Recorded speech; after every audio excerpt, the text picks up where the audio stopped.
Light, light, light. I can't see anything.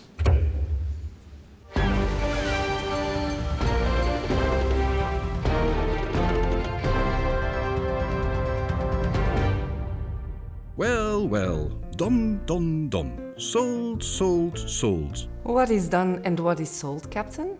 My ship, my business, my clients, all of it is sold. I have new plans. New plans, Captain? Yes, but before I say more, specialist, I have a question for you. Please, Captain, go ahead. In the acquisition agreement, the purchasers of my business insist on a non-compete clause. They do not want me to compete with them after the takeover. But specialist, that is a restriction of competition. That sounds really illegal. Not really, Captain. In M&A transactions, non-compete clauses imposed on the seller, so you in this case, are common and legal. In our jargon, such clauses are called ancillary restraints. I believe you, specialist, but imagine that my new plans do not work out and I wish to return to the shipping business. Then I am blocked for the rest of my life. Does not sound fair. That is not how it works, Captain. In order to be valid, such a non-compete restriction must be limited to the business that you have sold, the market in which that business was active, and, depending on the case, the restriction can normally not apply for more than 2 or 3 years.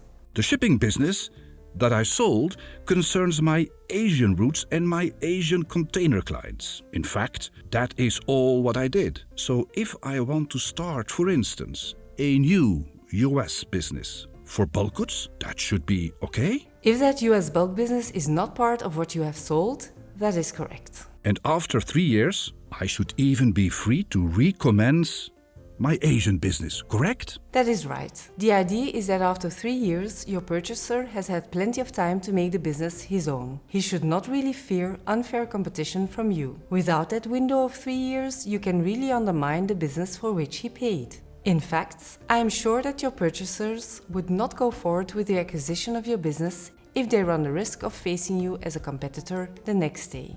I'm afraid you are right, specialist. The purchasers literally said, no non-compete, no deal. You see, that is why a non-compete obligation in an M&A context is a schoolbook example of an ancillary restraint. A what? An ancillary restraint. An ancillary restraint is a restriction that is directly related to a non-restrictive main transaction, such as the acquisition of your business, and necessary for the implementation of the transaction. In your case, no transaction without a non-compete. The requirement of necessity includes a proportionality test. The scope of the restraint, in terms of time, geography, or content, must be proportionate to the objective of implementing the transaction. In normal language, the restraint should not go further than needed to get the deal done. Okay, I understand. And how about your new plans, Captain? Next time, specialist, next time. Let me first give a call to the purchasers and tell them that the non-compete is okay, on the condition that it is limited to the Asian container business and lasts for no more than 3 years.